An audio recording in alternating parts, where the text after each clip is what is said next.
off. Oh, so it is. I thought it was nature sounds. Yes. So, well, Alex, really good to see you again.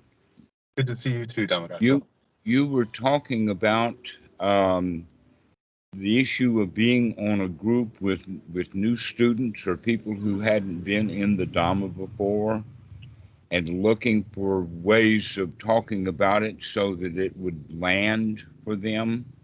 Yeah, yeah, Okay. absolutely. And the difficulty of like kind of trying to recreate a perspective that it was all silly to begin with, if that makes sense. Because you're Hmm. trying to look at it from a way of talking where you're like, hey, how can I help here? How can I be generous with my time and the information that I have? And how does that help us connect with a person? Well, i- first off, let's talk about the word land. Okay. That it is quite possible that people do learn something very fast, but it's normally something in the sense of crash landing. Okay. It's okay. An example of that would be putting your hand in the fire and then recognizing that Ouch. it's hot. And from then on, we avoid getting burned. Hmm.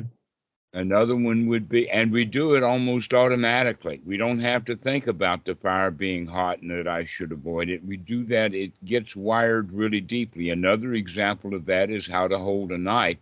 Once you've cut yourself a couple of times, Yeah. you become Start more to pay careful. attention, huh? Yes. Uh-huh. And then what will happen is that you begin to cut on something really hard and you get frustrated, and then you'll cut yourself Yeah. Yeah. because you're not watching. So this Yes. Okay. issue then we can take it now to another point, and that is that in the West, the way that Buddhism has traditionally been taught, and the Asian mentality, and all of the words of Buddhism coming from Pali and bad translations or whatever like that, um, it doesn't land. Right. It doesn't hit people, Hmm. and it doesn't strike them in that way. And so we kind of take a different approach to it. And that new approach is more like, how do you've seen, a hand towel that's been dried in the sun, or maybe the plastic sponges or whatever, that Hmm. when you drip water on them, or if you actually can immerse the cloth in water, you can take it and put it all the way in and then bring it out, and it's not completely wet all over. Yeah. You have to squeeze it and get the water to soak into it. All right. Right. And so with the Dhamma, the first time people hear it, it doesn't really sink in. Yeah. Um, and that this is the reason why it needs to be repeated over and over again. Yeah. And this is part of the value of the Sangha, Yes. is Okay. to be around others who were talking about it. And so eventually it slowly seeps in. But even then, it has to not just slowly sink in, it's got to be repeatedly moistened Right. over and over and over again, because we do get dried out really easily. And so staying around the Sangha, in fact, that you had gotten Yeah. into the Dhamma, and then you kind of meandered away, and then it kind of falls away, that it Hmm. doesn't stay. Right. And and so we have to keep repeating it. Yes. And so this is back to that quality of good in the beginning, good in the middle, and good in the end, but it has to keep doing it. There is a beginning, and that beginning is repetitive, that we have to do it over and over and over Mhm. again. Right. The next the next point is that we can find ways that people can communicate with very quickly. that in fact, even though Buddhism is very complex in the sense of all of these Pali words and 15 of that and 20 of those and 12 of this and 16 of that and 5 of these, and it gets really complicated. Yes. And that's really hard to put in the beginning. Mm, But in fact, that's the way that I had got stuck into it, is that it was also very complicated. yeah. And so we can take a very much simpler approach. And the simplest approach of all is to get the entire teachings of the Buddha down to just a few words. Right. That in fact, the Buddha himself came up with uh, the term dukkha, dukkha nirodha, which Yeah. encompasses the entire teaching. He says that I've Right. only taught this one thing, Yeah. dukkha, dukkha nirodha. So there's, by the way, a second sutta that occurred after the Buddha died, and that Ananda was out on alms round on Vendabat and got into a conversation with a Brahmin because it was still early. And it wound up being, the question is that, well, what's the difference between the Buddha and all of these other students or all of these arahats? And Ananda said that the only difference is that he discovered it. Right. Okay, it's almost like the hunter that would kill a moose and drag it home, and then everybody eats, Yes. right? And so, because everybody's eating, everybody's the same, but there was one guy who discovered it. Right. And so, in that conversation, Ananda pointed out that really he gets it down to just one word, and he uses the word method. Yeah. It's translated as the word path, but there's a Right. method to this. Is it patipada? Well, That practice? maga, Maga. uh, Yeah. maga, the Path. path. Yes. But a better word to use is the method. Yes. Yes. Okay. An example of that is every time that you come home, you open the door with a method. You get Yes. out your key, you put it in the lock, and you turn the lock. Okay. But putting the key in and turning the lock one time is not enough, because you want to keep locking the door. It keeps locking. You close the door when you go out, and so you've got to apply the method every time to get back into the house. Right. Every time that you get into your car, you have to go through a method to get the car started. Okay, Yeah. so this is also the point is that we have to get a method going. But that method then is the dukkha, dukkha nirodha. Right. All right, we have to actually, to open the door, we got to put in the key and turn it. Okay, so this is basically then uh, parts of the Eightfold Noble Path of remembering to look and then to change. Yes. Remembering to look and make a change. This is what dukkha, dukkha nirodha is all about, is to look at the dukkha and make a change into not dukkha. Right. Also, one of the big problems with the West is that we've been exposed to a really horrendously bad translation of the word dukkha. Yes. Right.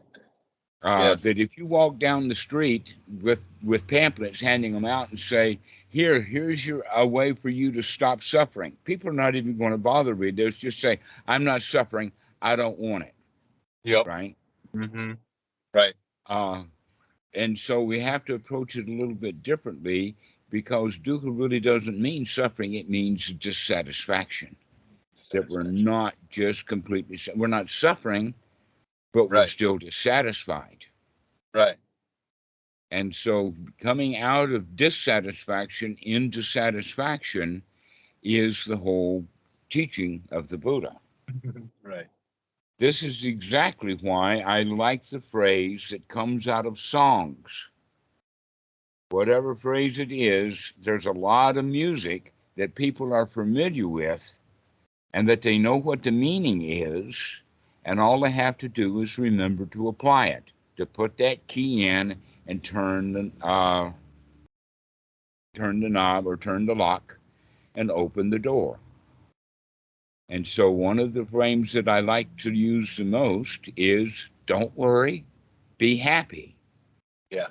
Okay? The Right. worry, in fact, is the dukkha. We're dissatisfied and we get worried about stuff, whatever we think about. And basically, when we think about things, though there are feelings that arise. Right. An example of that would be anxiety. Mm-hmm.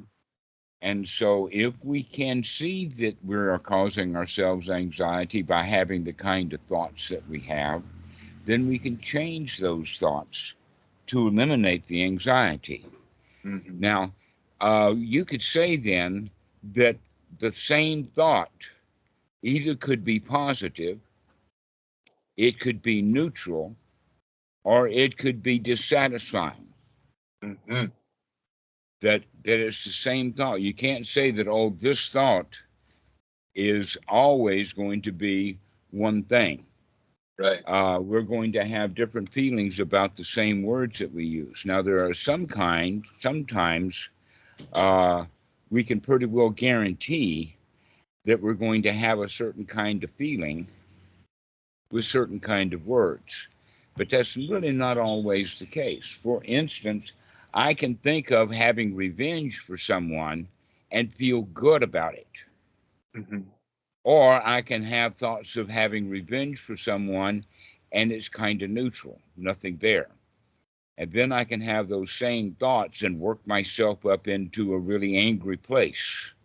Right. Till Okay. eventually that stress could pop out.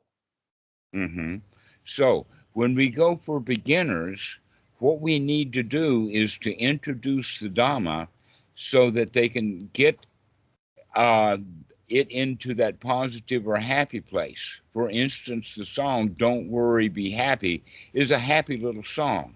Mm-hmm. And so when we use that, then that gives us that ability. There's a much older song, by the way, in out of the 1930s, resurrected in the 1980s in a movie, Roger Rabbit, or Who Framed Roger Rabbit. But the song is "Smile, Darn You, Smile." Yeah. Okay, and so these are the kinds of things, these little drops of water that we can give new people who have never had the Dhamma. That's a Mhm. much better introduction to the Dhamma than the complicated, worse than scientific, let us say philosophical, religious, Superstitious. highfalutin. Go ahead. Superstitious. Superstitious, exactly. Yeah. Saya Sastra. Magical. Mm-hmm. Yeah. Magical. Yeah. Magical. hmm Yes. Yeah. Um, that Interesting. that in fact, there's really. Let's use an example of that. The word God. Yes. Almost always the word God is seen in a particular context. In many points, in fact, that when people use the word God, they assume everybody has the same definition of the word God. Right. Yeah. And that often you could then say, well, God doesn't exist. Well, it depends upon how you define the word. Right. If you define God as a he, if you define God as, let us say, for many, many centuries, uh, the, because of the Greek influence, because of Paul going to all of the Greek influenced places in what is now called Turkey, Mm-hmm. Ephesus, and many of those places, God got a Zeus kind of appearance Yeah. with the guy with a lightning bolt that he was throwing with a great big beard. okay, a personality or a personification. Hmm. And really, what we're talking about when we would use the word God would be that we are immersed in it. Yeah. It is our environment. If we were Right. fish, then it would be the ocean. If we were a bird on the wing, then it's the air, the atmosphere. Right. Nature. Whatever our environment is, if we will refocus the word God into our environment, our Yeah. um, you could use the word world, but the word world also has a lot of complications to it. Right.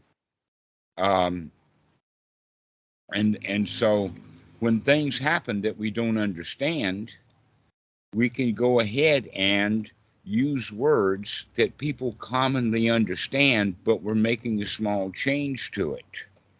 Okay. All right. Like, another example would be the devil or Yeah. evil. Right. Okay. Most of our Western culture has the quality or the concept that the devil or evil is outside, Yes. Right. that it's part of the environment. That it's possible to cast it out.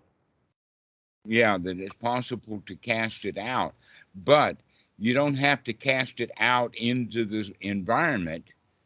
That basically it's the fact that all of this stuff is within one's mind. Yeah. One What phrase we I think, heard years ago was all the devils and all of the gods are inside of us.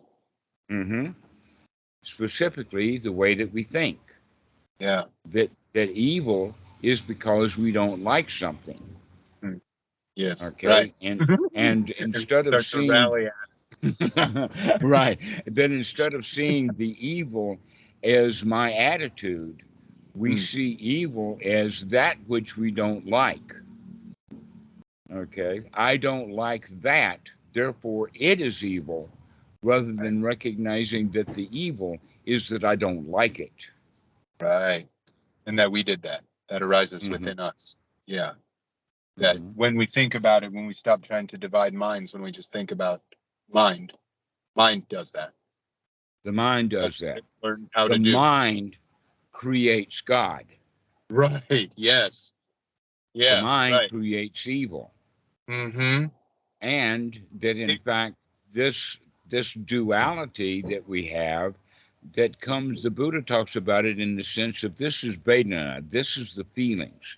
We like stuff, we don't like it. And Right. if we are wise to that, if we recognize that we don't like something, then we can keep that at the level of, oh, I don't like it, or this is something that's within the mind. This is the personality is a mental object. Hmm. It's a sankhara. Yes.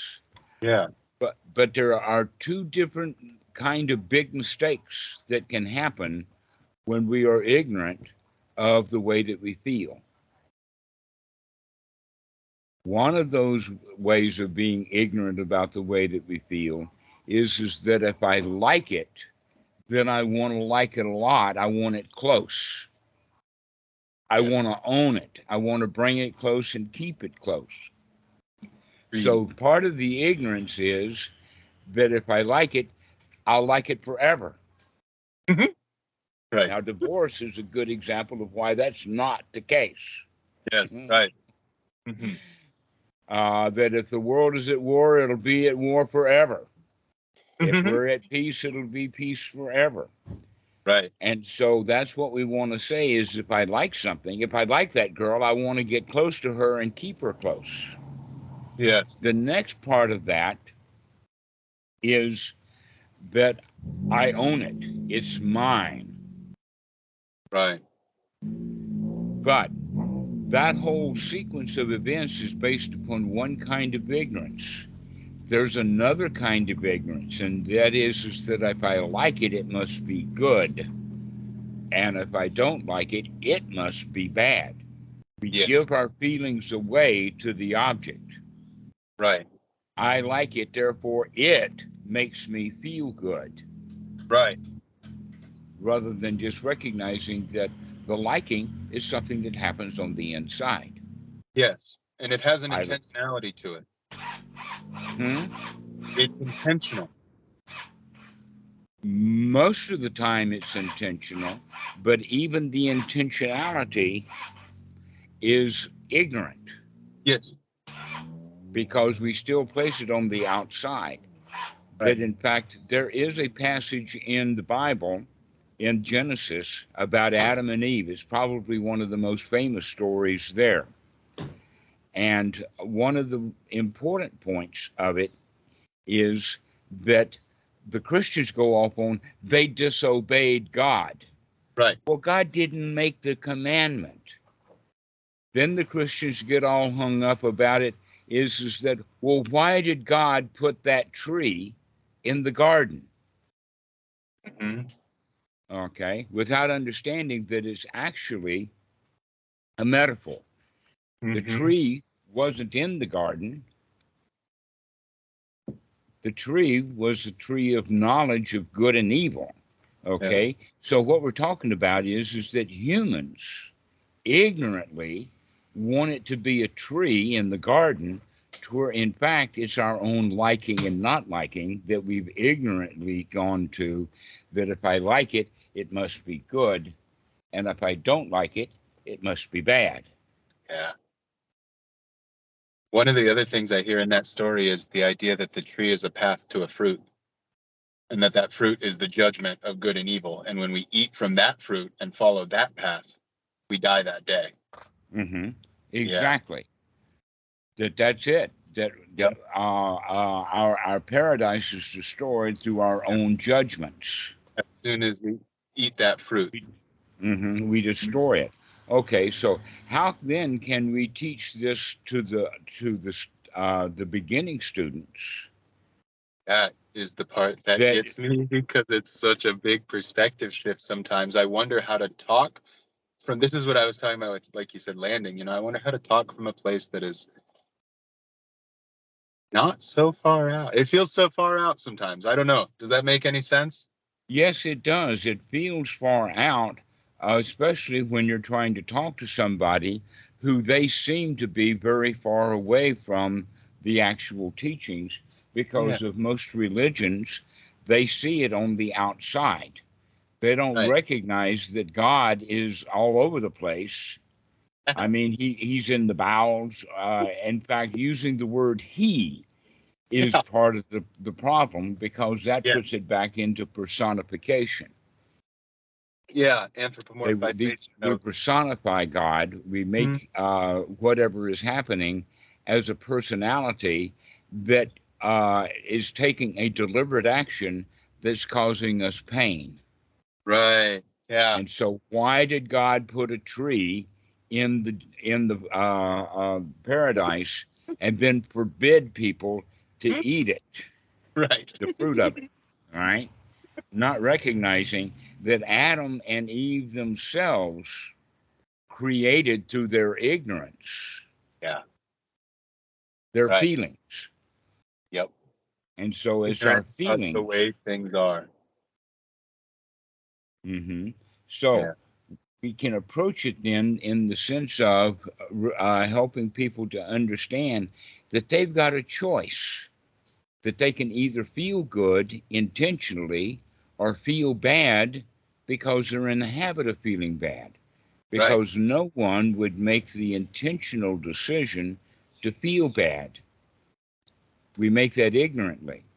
An Yeah. example of that is a pity party, when you've heard, obviously have heard, that misery loves company. Of course. Yeah. And so anybody who is miserable will take steps to help somebody else to feel miserable along with them, Mm-hmm. because misery loves company. Mm-hmm. Well, if we are wise and watchful and not ignorant, we're not going to join a pity party. Mm-mm. We're not going to feel bad because somebody else feels bad. That we always join the pity party out of ignorance. That we It's almost like, you've heard a phrase about music, that it's toe tapping. Yes. Mm-hmm.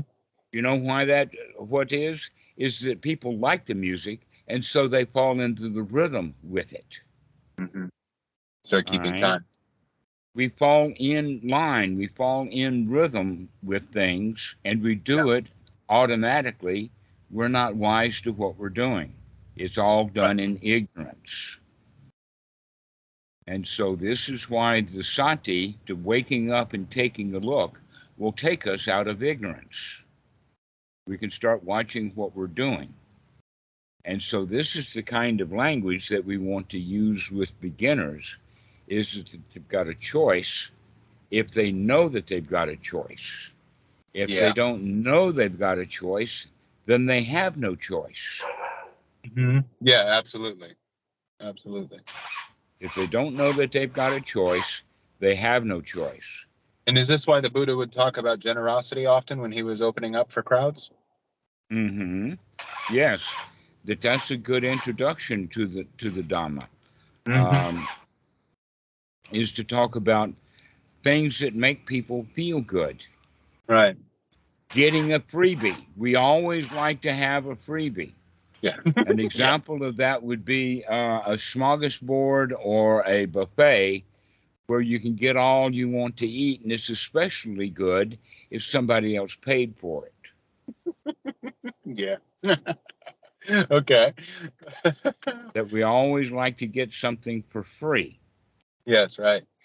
without recognizing it is that what that means is that it's easy. When people Yeah. begin to understand that the Dhamma is easy to get, that it's Right. actually free. The teaching of the Buddha is free enough and easy enough, but the way that it's often approached is that it's very complicated.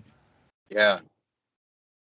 It's super complicated. I even hear of things like empowerments, other Mm-hmm. such things like this. People believe they have to be empowered in order to perform certain practices. Another word I've always liked for empowerment was encouragement, but I don't know Mm-hmm. how well the West would adopt to being encouraged instead of empowered. We love the idea of having power. Mm-hmm. It's unfortunate because it seems much nicer when good friends encourage each other to practice rather than, I have to give this to you. So I think words like that are already present in a lot of Western Buddhist vocabulary too when we think about Mm-hmm. empowerment, transmissions, and other such things like that. So it's much better to think about how to get someone to see the choice that's available for them now.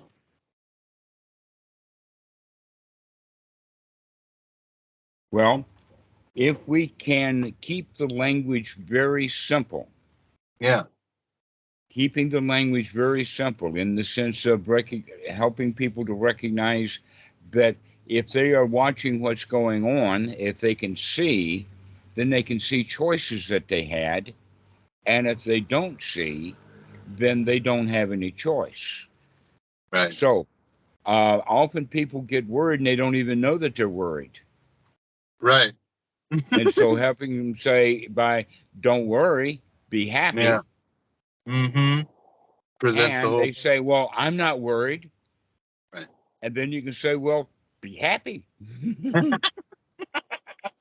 Yes. Okay. Because that'll Right. help them to understand that, yeah, well, they were kind of worried. Right. Mm-hmm. And so Perfect. we can come out of that worry into being happy. It's that easy, Yeah. but we're still resistant to it because we've gotten kind of all dried out. We're so Right. stuck in the worry that we don't even know that we're in the worry. We're stuck in anxiety. We don't even know that we're in the anxiety. That in fact, thoughts that we have that make us worried could be thoughts that we were having, and we could be happy with those Yeah. thoughts. Oh, I'm Absolutely. going to go get this done, and I'm going to go get that done, and everything is good. But if we have anxiety with it, then it has the flavor, oh, I've got to go do it. Mm-hmm.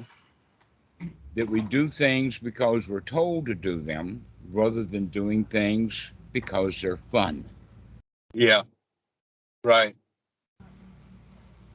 And so taking the pressure off of ourselves, which is the worry itself. Worry is kind of a pressure. Is it very much If we impressive? take the pressure off, we can get a whole lot more done. We can get Yeah. it done easily. Yeah. It just kind of comes up. It's really nice. Okay. An example of that is that it's really easy to carry an empty suitcase around. But if it's loaded down with books and shoes and notepads or worse, Yeah. laptops, Right. then it's a very heavy thing. Now, here's Yeah. the important point, though, is that if your suitcase is empty, why even bother carrying it around? Need it. Leave it at home. Right. Because that's where those things that we're talking about live, is between. You know what I mean? Does that make sense? Where they live, the things that cause us so much trouble, that tend Mm-hmm. to bubble over. They live between seeing something and the eye. Mm-hmm. So yeah. And it causes anxiety. It causes bodily sensations that are uncomfortable. But Mm, oftentimes people don't even know it. right. Yes. Now, Right. there's various different kinds of anxiety. Let us say from ignorant to it, that it's so small that we don't even know that it's there, Right. all the way up to full panic attack, Right. Okay. high anxiety. All Mm-hmm. right. Now, almost always anxiety is based in fear, Right. and it also has bodily components in the sense of the body chemistry changes when their body has anxiety. Absolutely. And that anxiety is often associated with adrenaline, Mm-hmm. which is the chemical that is used for fight or flight. That's Yeah. generally what we have when there's a dangerous situation. We have two options. One is to fight it, and the other one is to flee it. Right. Almost always, it is better to fly than it is to fight. Mm-hmm. That's a good example of that would be an argument. Yes. It's just to Right. leave the argument rather than Mm-hmm. continue on fighting with the argument. Right. But we have to be able to see that. Right. We have to be able to see it so that we have a choice consciously, because if we don't see it, then that fight or flight will happen automatically. Yes. Right. And if we can It's a see pretty that we're there because of fear, and that the fear that we have is not appropriate. right. It's not appropriate because things are really not as bad as we thought.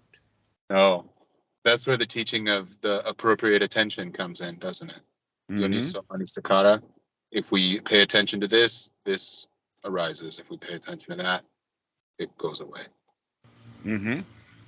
And so if we can pay attention to the fact that these kind of thoughts make us feel uptight, anxious, having anxiety, even if it's a little bit, Yeah. then we can change those thoughts. This is part of why the practices that we call meditation is so valuable, is if the student is sitting there and he becomes aware of this little anxiety and recognize that he has power over that with Yeah. choice. Yeah. If he changes what he's thinking, it will change that anxiety. Mm-hmm. And then when we're out in the world having to deal with stuff, it's the same thing. Right. In other words, if we can see what's going on, we have a choice. And Right. if we can't see what's going on, we have no choice. Yes. This is the easy way then to teach the Dhamma. Right. Is that we have the choice of either being dissatisfied or satisfied. Mm-hmm. That's our choice. And if we wake up, we can see that choice, then we can make a wise choice. There's nothing much more to the Dhamma than just that. Right. It seems like when you first started, I do remember that. I remember thinking when I first started, and especially when I first talked to you, because you were the first one that was able to talk to me about the Dhamma in a way that I was like, oh, it's like this. And so I remember thinking beforehand, no way, nothing with what do you want to call it, salvific potential can be so simple. But then as you practice, you realize the only thing that can have salvific potential is something that simple. You know, and I hear it when the Buddha talks about the regularity of the Dhamma is that's it. You know, any living being, this is the path. But it's always brand new in the brand new moment. Yes. So we have to start being consistent. We have to practice. That it's hard to get it in, just like it's hard to get people to understand that this is so simple. Right. Because And that's what everything about everything else, I mean, engineering is so complicated. Right. Christianity is so complicated. Right. Mathematics is so complicated. Just the And this household is budget something very is so simple. complicated. Yeah. So now we've got to figure out how to talk in a different way too, huh? That's so cool. It just goes like this over and over. Is so amazing to watch. It's just like the fire just eats it up. I love to watch it happen like that because it's eating up the way to talk. And that's so beautiful. It just changes it up. So there are many, many different ways that the entire teaching of the Buddha can be said in a one-liner. Yeah. Okay. Over time, I've recognized quite a few of them. One of them is with the Goenka statement, when the mind wanders away from the breath, never mind, start again. All right. Now, in that never mind, start again has the quality of being able to see. Right. But almost always, when the beginner student, sees something, he automatically feels bad because of the rules. Oh, I'm supposed to watch the breath, and here I am not watching the breath. I'm terrible. I'm bad. My mind is out of gear. I can't do it. Yeah. And so they have all of these negative thoughts because of their judgments. So basically, we need to see then that we judge things. We're critical. We're critical of ourselves. And that coming out of the criticism into the nurturing. Right. Like, never mind, start again is a very nurturing thing to say. It is. All right. Yeah. Supportive. And it's the entire teaching of the Buddha. Never mind, start again, which is exactly, don't worry, be happy. We've got a choice here. Yeah. The one that I found recently, a couple of years ago, I say the entire teachings of the Buddha is on the back of a shampoo bottle. Every shampoo bottle that's ever been sold at 7-Eleven or at the grocery store has the entire teachings of the Buddha on it. And people get, what? And I say, yes, because on the bottle it has rinse and repeat. Yeah. That's what we have to do, is to rinse out the mind and then repeat that. Rinse and repeat. Take those unwholesome thoughts out of the mind and put some wholesome thoughts in. What are the unwholesome thoughts? That which gives us anxiety, that which gives us worry, that which causes us to be judgmental and see things as black or white, good or bad. Yeah. Rinse and repeat. Let's take that stuff out of the mind. One of the things that does is it makes it so we can't see the potentials that exist because we're so focused on what we think is so fixed. Well, we often get involved with what the potential is rather than the actual. Oh, okay. Yeah. That the potential makes a lot of sense. Okay. The potential is almost always compared with the actual. Right. When the so the actual winds up being the bad and the potential is the good. Yeah. So if we would stop thinking about the future and seeing how things ought to be, that allows us to see the actual as paradise, that we actually are in paradise. Everything's already okay. Yeah. Absolutely. Always has been. That's an amazing thing to realize. It gives you a lot of confidence about the next moment to recognize that everything's okay. Yeah, if we can handle this one, we can handle the next we one. can handle the next one. Probably done it before. Probably do it again. Mm-hmm. And so that's another approach is that what is all we really have. Yeah. That the potential is a made up thing. It's a concept. Right. We conceptualize. Mm-hmm. Now, we can conceptualize in the sense of, yeah, that's a good idea. We'll do that. Right. But the other side of it is that, wow, now that I know about that, I hate what's going on now. Things are terrible right now. I've got to go get that potential because the actual's not good enough. Right. And so these are all ways that we can work with very new beginners so that they can get the whole teaching of the Buddha. Mm-hmm. And it can be done fairly easily. That it does not have to be complicated, because complications take work. Everybody wants to have a simple. We want it to be free. We do want a giveaway. Yeah. Right. Absolutely. That here's the point about the lottery is that people play the lottery because they get a good feeling out of winning, even if it's a little one. Mm-hmm. Okay, they won $5. Mm-hmm. They don't recognize that they probably put more money in than they get out of it. But we do get that hit of joy when we get a freebie, when we get something for nothing. Absolutely. And we see this even when we start watching little babies, huh? Because they'll make a noise and then they'll get really happy they made a noise. They'll make a noise. They'll get really happy they made the same noise. We start plugging it away then. Mm-hmm. And so we're looking for getting something for nothing so that we can get the joy out of that, not recognizing that actually everything is free. All the best things in life are free. Right.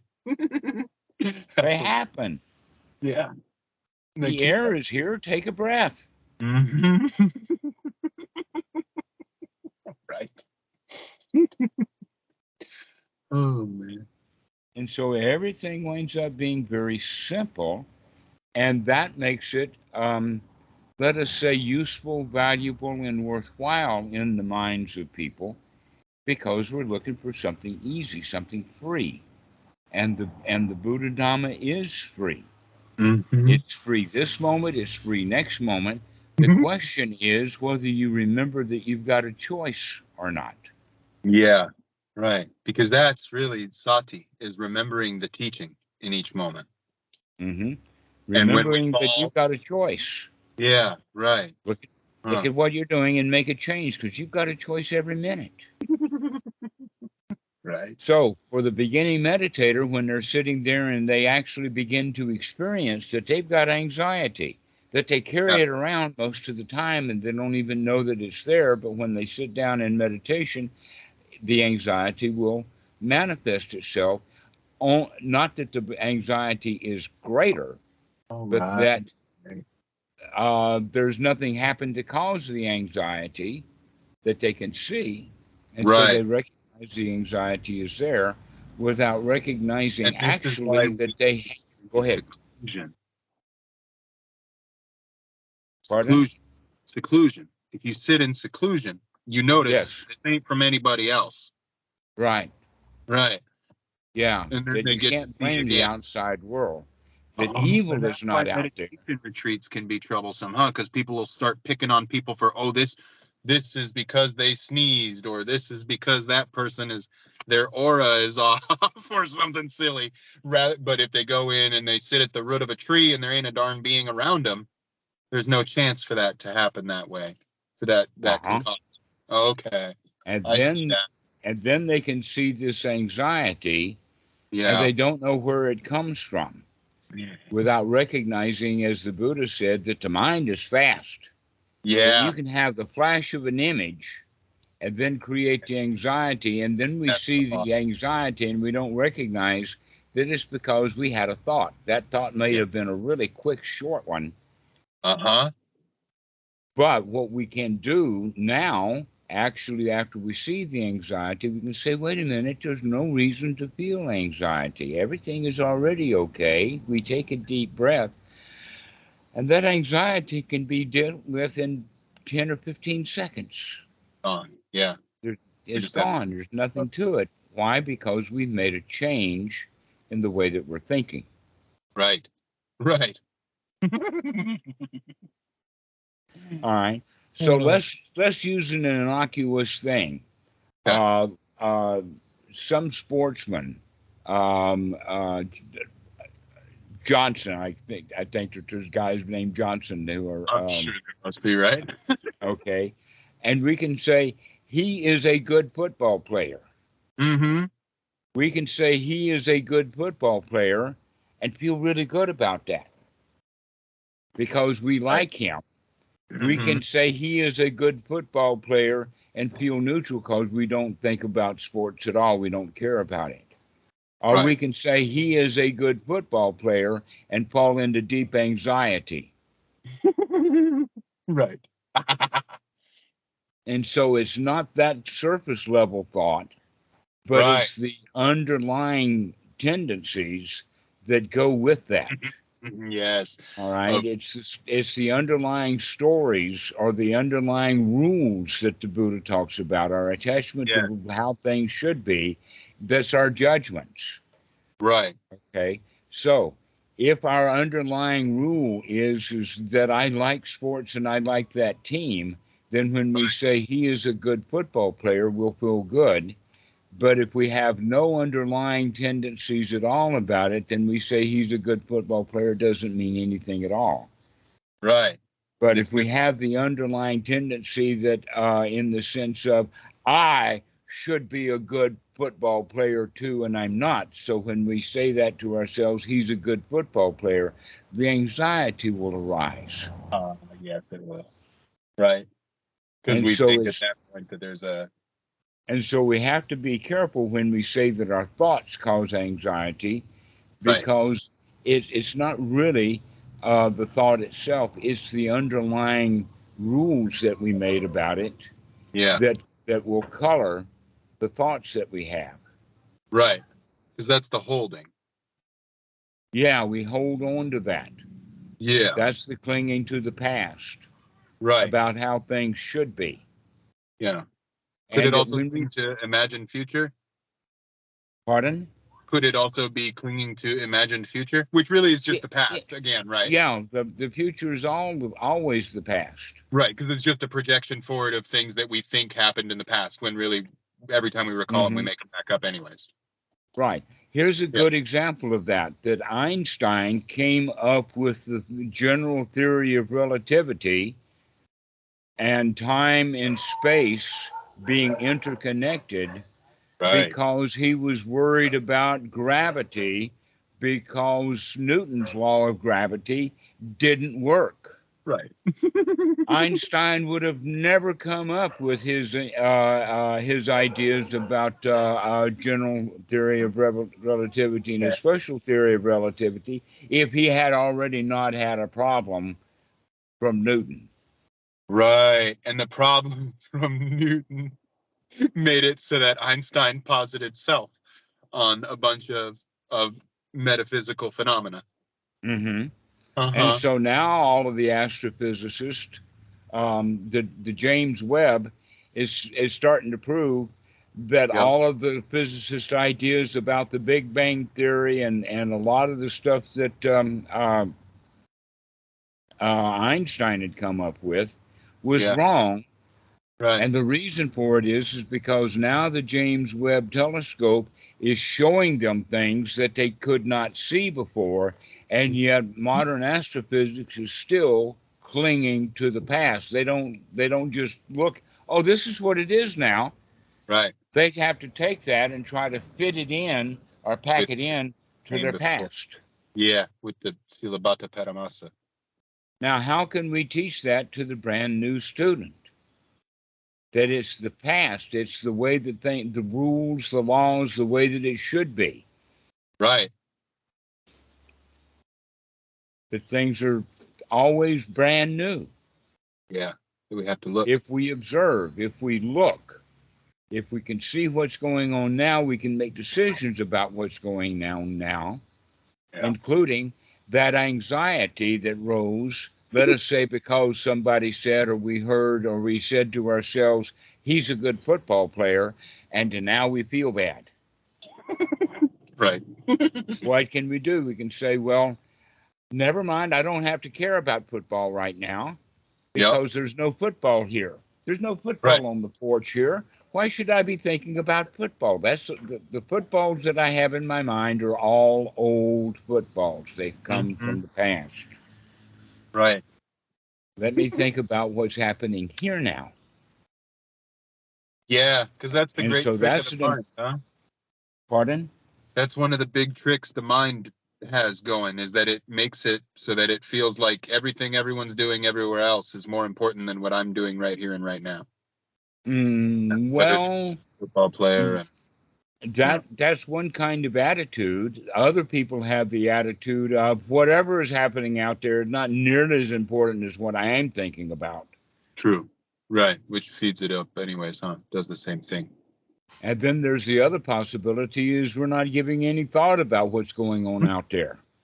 Just completely blanked out Yeah, about it. and so we're now back into that middle position. Yeah. All right. Okay. And so this is where we can see, in fact, possibly the very best way to introduce the teaching of the Buddha is the way that he introduced it. Okay. In his very first sermon, the Dhammacakkappavanta Sutta is widely known and respected to be the very first sermon where he talks about the Eightfold Noble Path and the Four Noble Truths. He introduces that with the middle path. Right. Always the middle path. Right. All right. Where is the middle path? Well, the middle path is right now between the past and the future. Yeah. Okay. That the middle path is between I like it and I got to have it versus I hate it and got to kill it. Yeah. All right. You can see that with the Democrats and the Republicans. All right. And that people who are neutral then don't bother to vote. And so the Democrats, they want you to like something and hate something else. And the Republicans reverse that so that you like this and hate that. So they always want you to go to the extremes so that they can control you. Yeah. Right. But if you stay in the middle, then they have no much influence. And so this is a way of talking about it is that we've always got a choice, and the choice is finding the sweet spot in the middle. Right. That we don't have to go to the extreme. Right. And so taking these basic things like don't worry, be happy is a way of coming to the middle. Right. Yeah, that makes a lot of sense to me. Because if we worry about something that is good and we want it, then we're worried because we got to get it because the future is better than the present. Right. Or the potential is better than the actual. Yes. All right? Yeah. Or we can go to the other side and worry about something in the other direction. But always coming back to that sweet spot in the middle where everything is hunky-dory, everything is fine. And so we can talk about the teaching of the Buddha and get much of it done within 10 minutes. 2 words, huh? Yeah. I think However, it doesn't sink in. Right. In 10 minutes. Right. Not for everyone, huh? Is that well, why nobody's going to get anything in 10 minutes. Oh, I thought Kondana, when we talk about that sermon, Kondana understood. Yes, but he had been spending his whole life with the Doing Buddha. A lot of He practices, traveled around with him. Right. He was there all through that. Yeah. And so Khandana was actually able to get that point about the middle path, Yeah. because that's the introduction to the Four Noble Truths, is that middle path, because he and the Buddha had been off into the extremes. Right.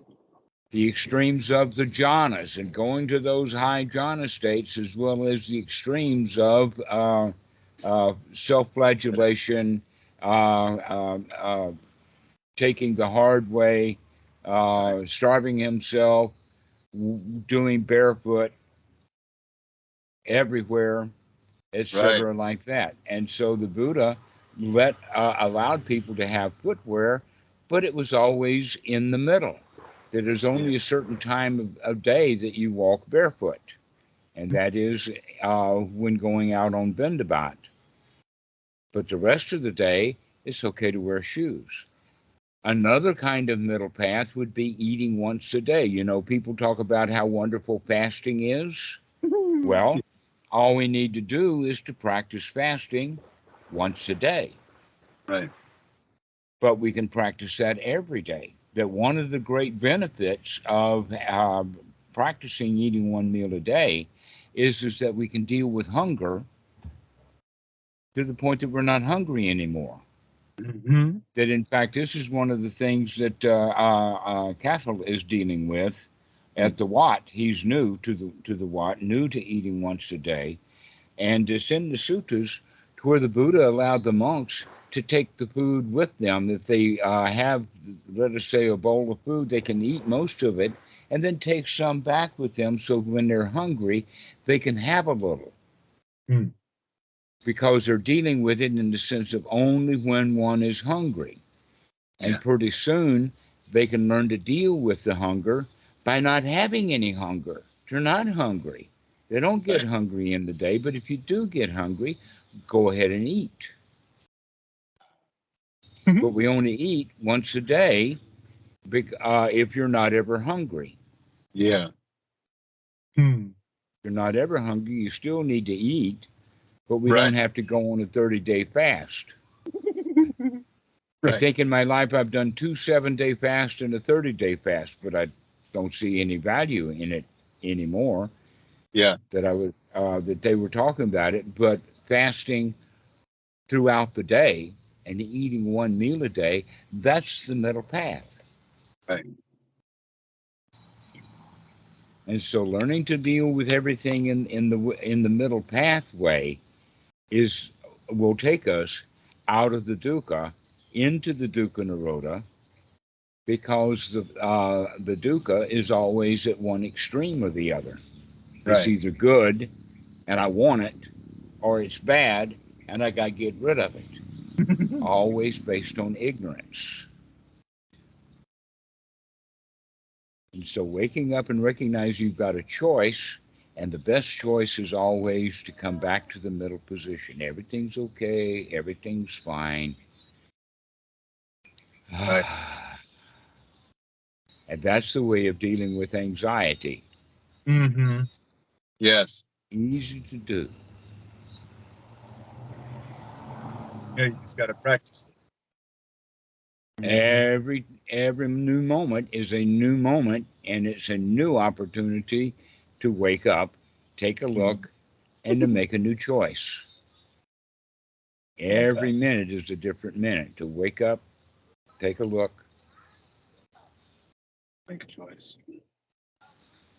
Mm-hmm. And so this is the way to teach the Dhamma to new students, Okay. I like that. is starting with the concept of the middle path, and that everything is easy, and that we have to wake up to what we're doing so that we can see that we've got choices. Yes. And always the choice is going to be take the easy way out, take the middle Right. path, Let go. let go. Yeah. That's a very beautiful thing. Every moment we have a choice. Are we going to unlock that door to happiness, or are we going to stand out on the porch stamping our feet and or long to get in there? Okay. Right. It's easy enough. Just put the key in and turn the lock, and the Yes, sir. door opens. Absolutely. Hmm. Very amazing stuff. I like that a lot. I will keep that in mind and make sure to practice that. Talking about Well, to finish this off now, we can see then that yes, that's our teaching for the beginner, but what about the middle? And the Okay. answer to that is it's the same thing. It's Right. exactly the same thing. Right. And then in the end, what that means is that someone's gotten very good at watching what's going on. He remembers to wake up often. Yeah. Right. He don't get stuck in it. And if he does get stuck in it, he get right back out of it Mm-hmm. without having a bunch of rules, thou shalt not get stuck in it. Because if you have a rule, thou shalt not get stuck in it, then when you're stuck in it, you get even stucker. Yep. It's like an extra glue. Mm-hmm. Um, as I've mentioned several times in the past, that I spent my teenage years in a swamp, Mhm. in a peaty swamp. And in the swamp is quicksand, and everybody who lives in those kind of neighborhoods know is how easy it is to get stuck out of quicksand. It's very easy to do that, but not by trying to lift a leg out. Because if you lift one leg out, you're lifting it by pushing the other leg deeper into it. You can't get out of quicksand that way. How do you Okay. get out of quicksand? You lay down on your back. Gotcha. If you lay down on your back, then all of the quicksand, you're spreading out the weight. But Right. if you're standing in it and you try to pull one foot out, the other leg gets stuck deeper. And so now Ooh. you try to pull it out, and so you put the leg that you did get up back down so that you can get the one. And so that's why people will struggle Yeah. and get stuck in quicksand to the point that they can get buried in it. But if you Right. merely lay down on your back, then you spread all the weight out, and then it's easy to get your legs out Yeah. because you're using all of that mass on under the back rather than just a Yeah. little bit under the foot. So it's a matter of physics. And it's Right. very easy to get oneself out of the quicksand. You basically swim your way out of it. Yeah. You do the backstroke, and that'll get you out of the quicksand. Right on. You have to know that. Right? But that's the whole point of the Yeah. Dhamma. You have to know that you have to stop struggling and just lay down. Yes, I like it. I get it. Perfect. Thank you, Dhammarato. I appreciate Because that. pushing the left leg down in order to get the right leg up, that's the duality.